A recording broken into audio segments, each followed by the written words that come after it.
17절 말씀입니다. 오늘 말씀은 교독하지 않고 다 같이 3절이니까 합독하시겠습니다. 시작. 그리스도의 평강이 너희 마음을 주장하게 하라. 너희는 평강을 위하여 성령으로 부르심을 받았나니 너희는 또한 감사하는 자가 되라. 그리스도의 말씀이 너희 속에 풍성히 거하여 모든 지혜로 피차 가르치며 권면하고 시와 찬송과 신령한 노래를 부르며 감사한 마음으로 하나님을 찬양하고 또 무엇을 하든지 말이나 일에나 다 주 예수의 이름으로 하고 그를 믿어 하나님 아버지께 감사하라. 아멘. 그리스도인에게 필요한 것은 무엇일까요? 이것에 대해서 여러분들에게 하나님께서 김상수 목사님을 통해 말씀 전해주실 때 큰 은혜가 있으시기를 주님의 이름으로 축복합니다. 하나님, 이 시간에 부족한 종이 말씀을 전합니다. 성령님 함께하여 주시옵소서. 오늘 우리 주시는 하나님 말씀을 온전하게 대언할 수 있도록 인도하여 주옵소서. 여행 중인 분도 계시고 육신의 고통 중에 있는 분도 계시고 또 여러 가지 사정에 계신 분도 계시지만은 어느 자리에 어느 곳에 있든 하나님 이 자리를 기억하시며 하늘에 우리 하나님께서 함께하여 주옵소서. 예수님의 이름으로 기도합니다. 할렐루야. 지난번에 제가 한국에 갔다가 미국에 들어올 때에 보통 어느 나라에 가면은 입국 심사를 합니다. 들어올 때에 그렇죠? 입국 심사를 하는데 통로가 하나가 아니에요. 그러니까 내국인을 위한 입국 심사용이 있고 또 외국인을 위한 입국 심사용이 있습니다. 그래서 줄을 이렇게 쓰는데 미국에 와가지고 들어올 때는 시민권자들이 줄이 좀 대체적으로 짧아요. 그러니까 빨리 통과가 되기도 하고 그러니까 좀 시민권자를 위한 줄이 짧은데 저도 이렇게 줄을 섰어요. 그런데 제 앞에 쓰신 분이 그 입국 심사에 들어갔다가 바로 택자 맞고 다른 줄로 가더라고요. 그 말은 줄을 잘못 섰다는 것이지. 이분이 짧으니까 이쪽으로 옮겨서 탔는데 그분은 이쪽에 있는 시민권자나 저희가 아니라 그냥 외국에서 오신 분인데 줄이 짧으니까 잘못 서가지고 그냥 퇴짜 맞고 다른 줄로 다시 저 뒤로 가가지고 다른 줄로 가는 것을 보았습니다. 여러분, 미국 시민권자라고 한다고 하면은 미국 시민권이 있어야 되든 또는 그것을 증명할 수 있는 패스포드가 있어야 되고 가져야 될 것이 있을 때, 증명할 것이 있을 때에 그 사람을 우리는 미국 시민권자라고 얘기할 수가 있다는 것이지.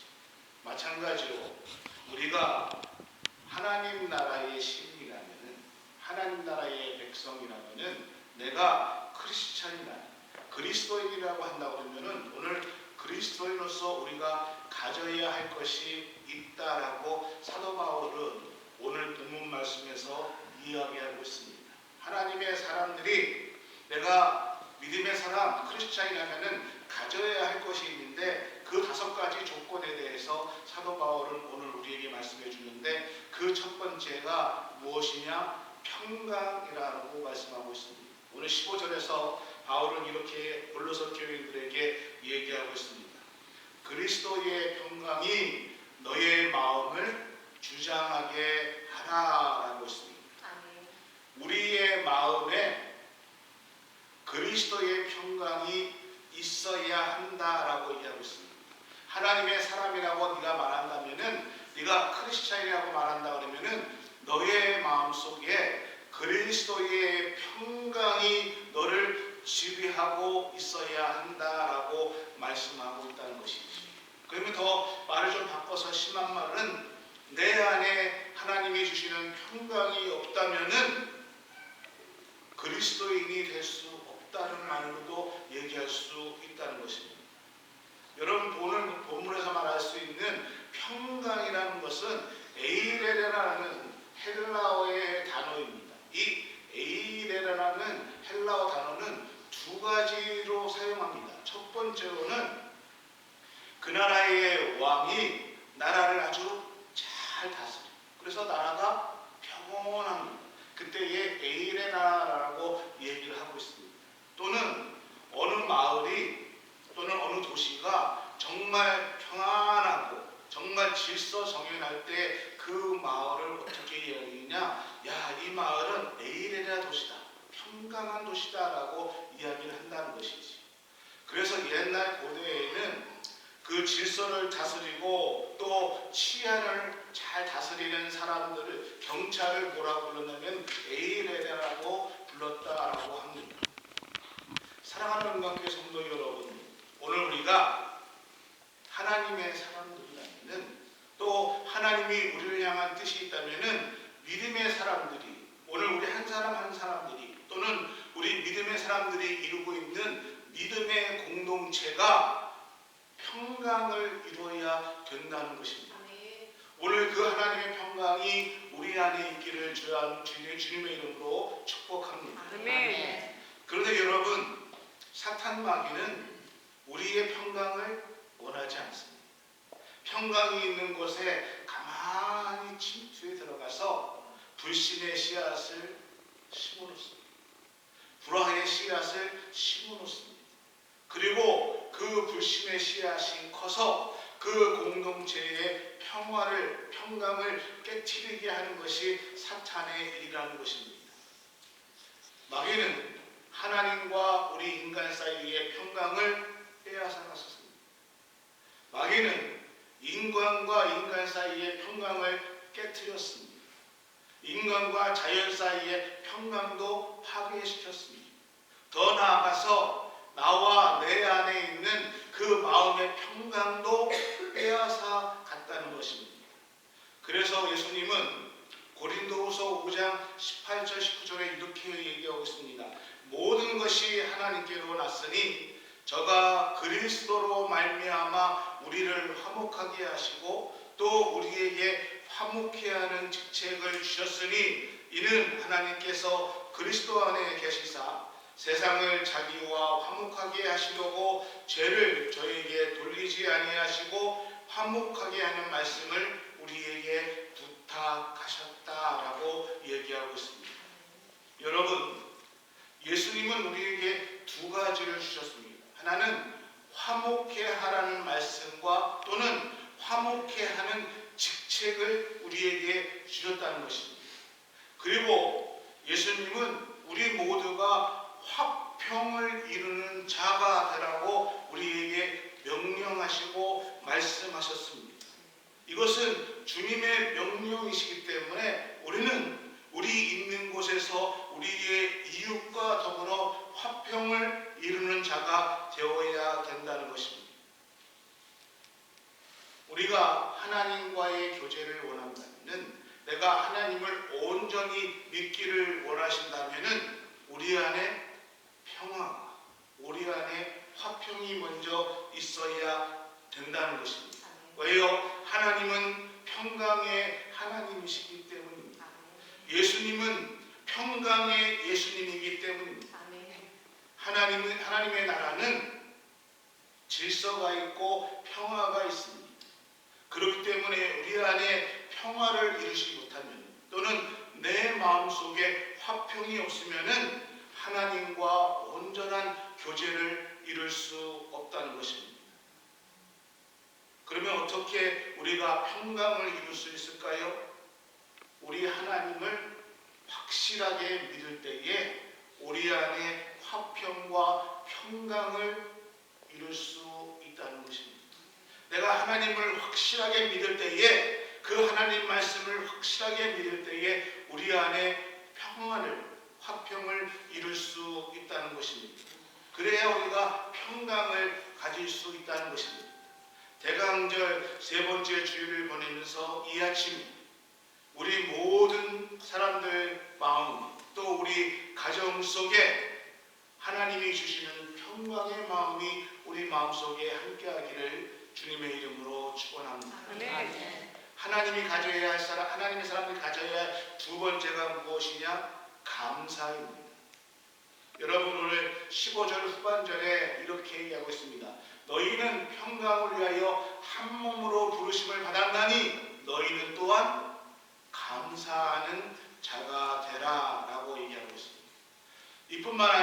16절 17절에도 사도 바울은 감사하라 감사하라는 말을 3번이나 얘기하고 있습니다.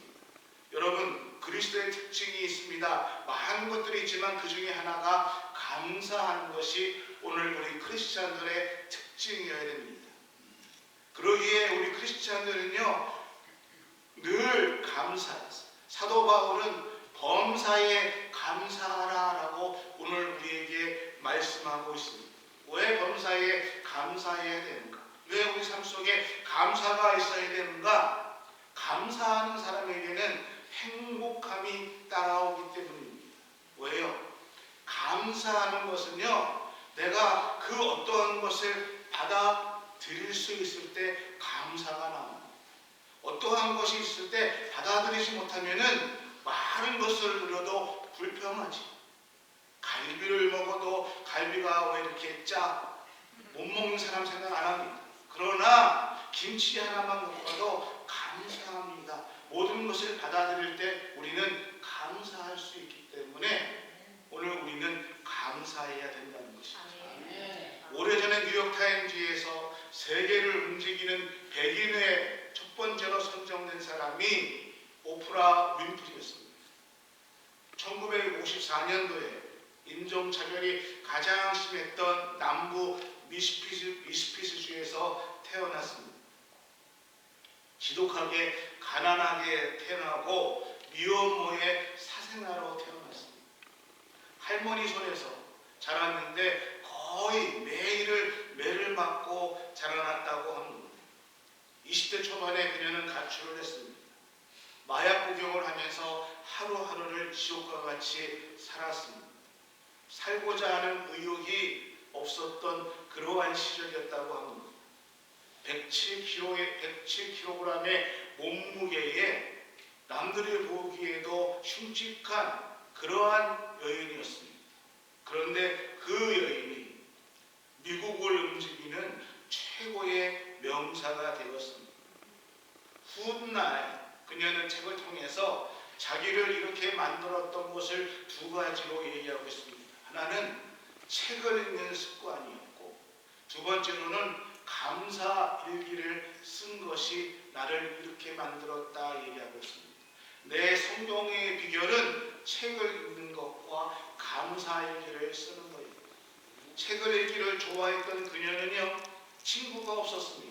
그래서 강아지를 앞에다 놓고 성경을 읽어주었습니다.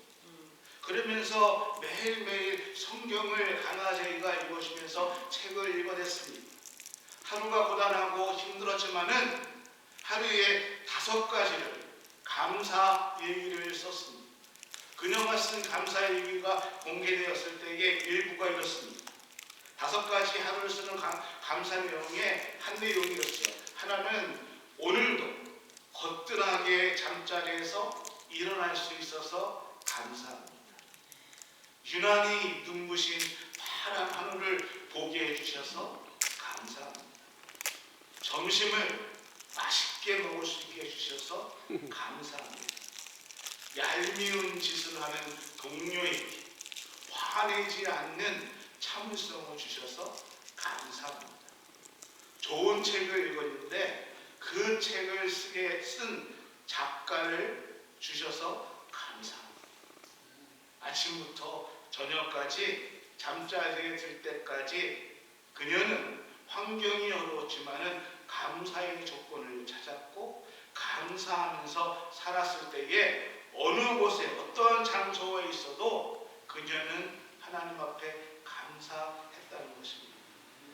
사랑하는 응원교회 성도 여러분, 비록 오늘 우리 삶 속에 적은 감사가 있다 할지라도 비록 적은 감사일지라도 감사하는 마음이 우리의 삶을 바꾼다는 것입니다. 우리의 생활을 바꾼다는 것입니다. 그래서 감사는 오늘 우리 크리스찬들의 특징입니다.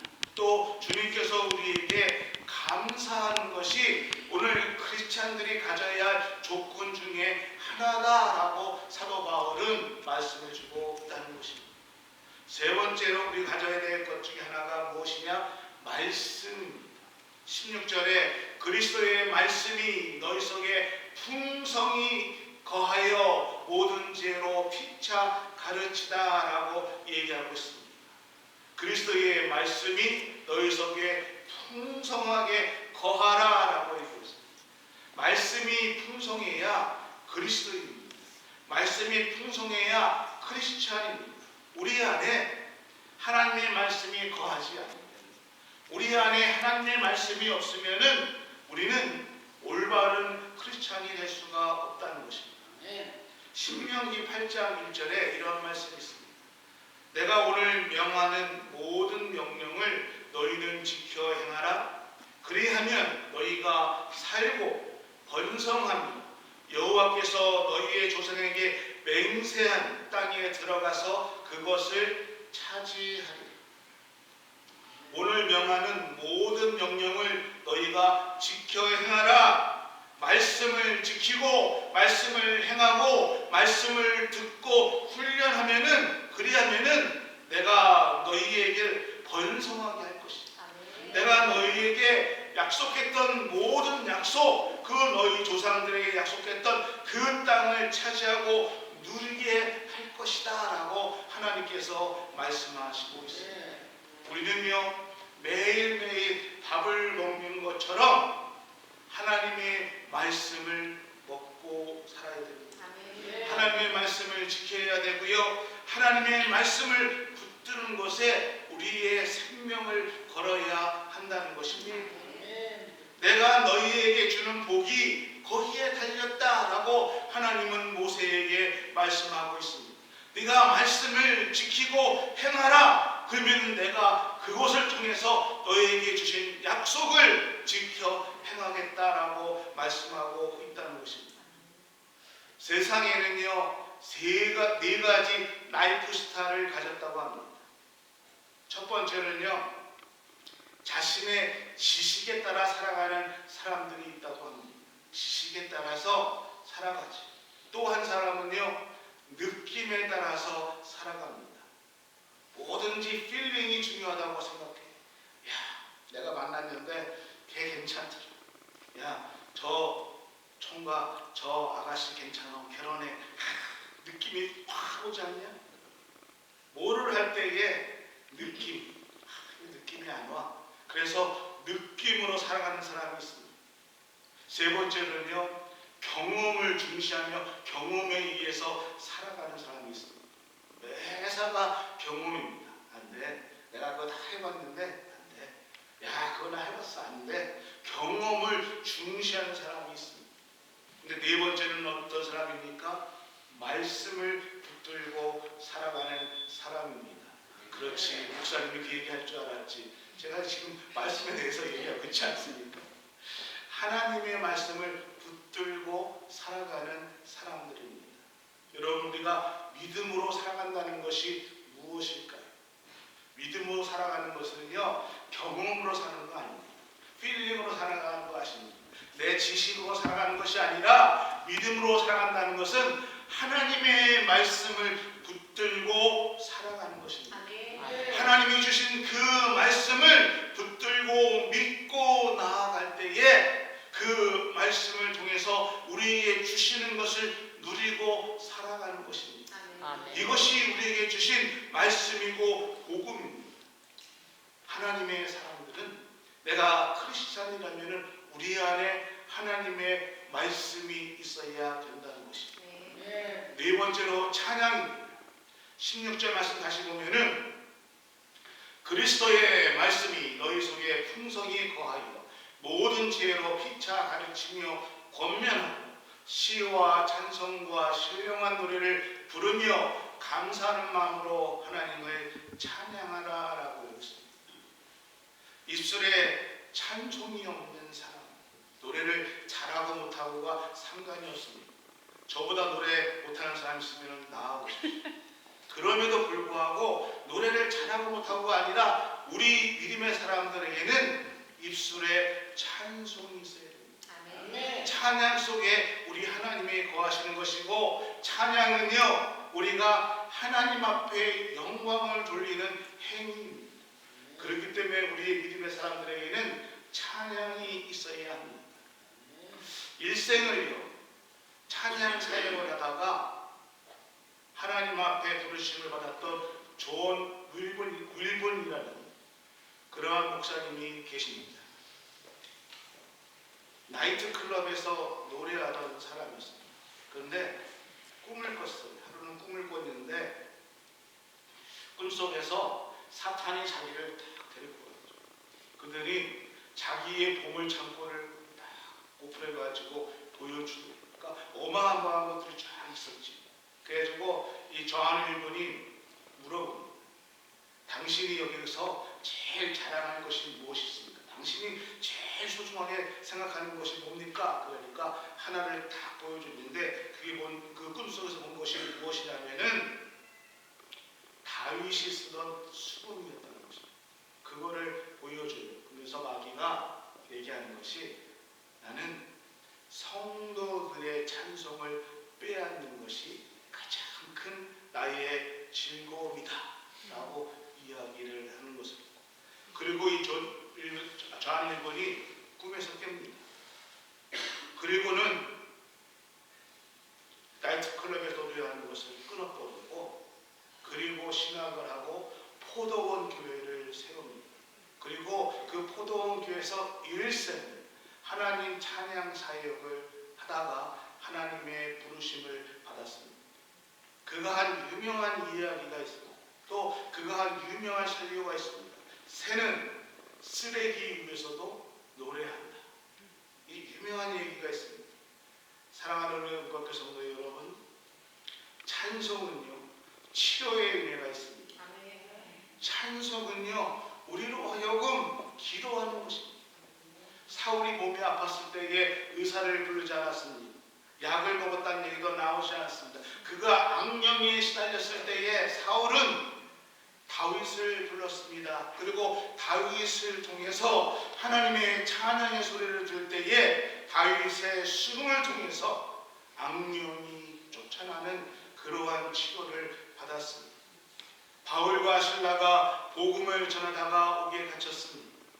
사도행전 16장을 보니까 밤중이 되었을 때에 바울과 실라가 하나님께 기도하며 찬양하며 드렸습니다. 그럴 때에 호련히 지진이 일어나고 바울과 실라가 그 문이 열리면서 모든 사람들이 매운 곳에서 풀려났다라고 성경은 얘기하고 있습니다.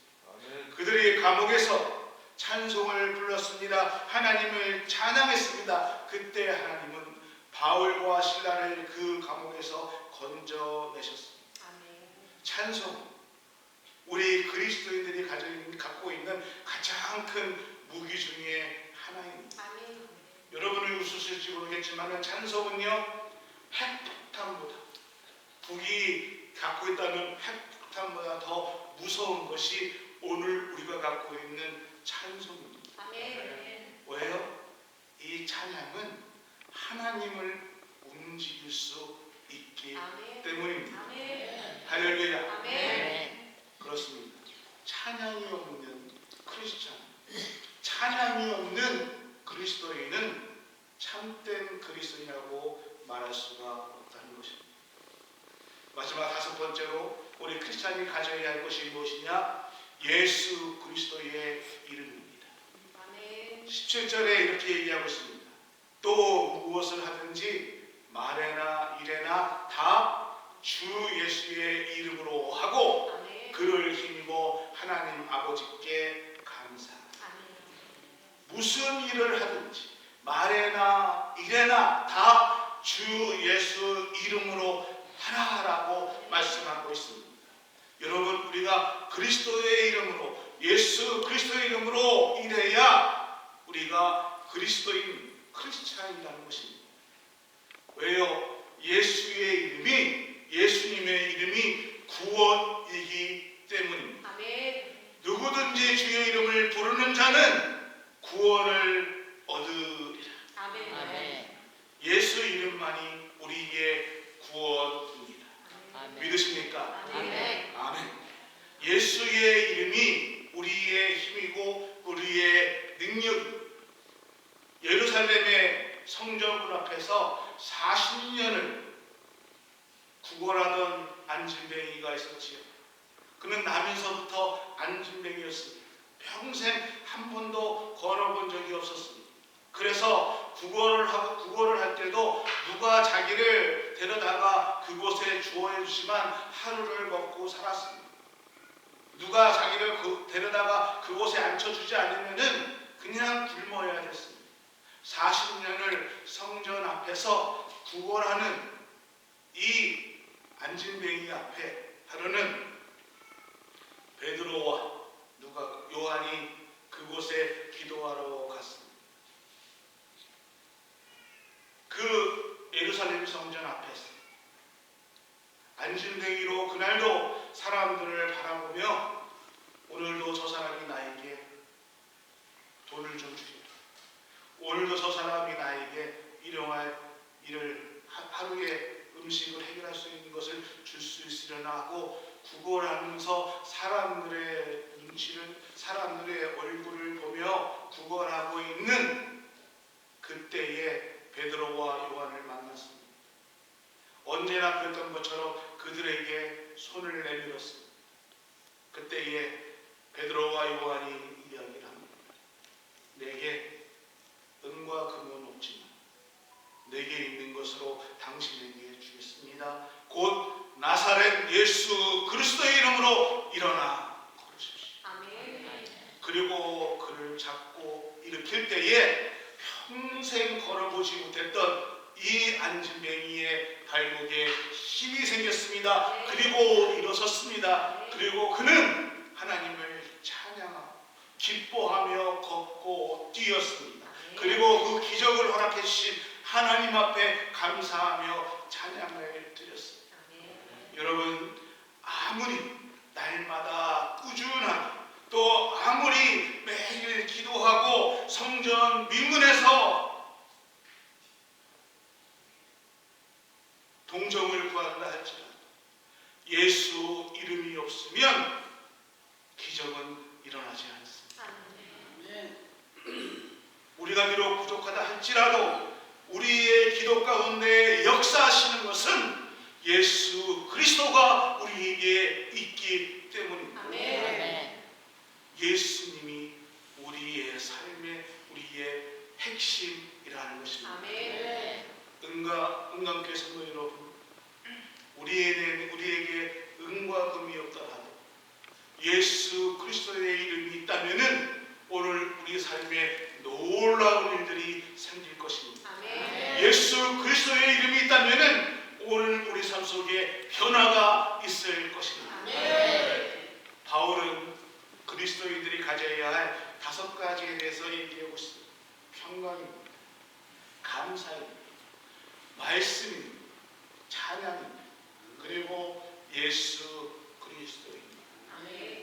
오늘 우리는 그리스도인들입니다.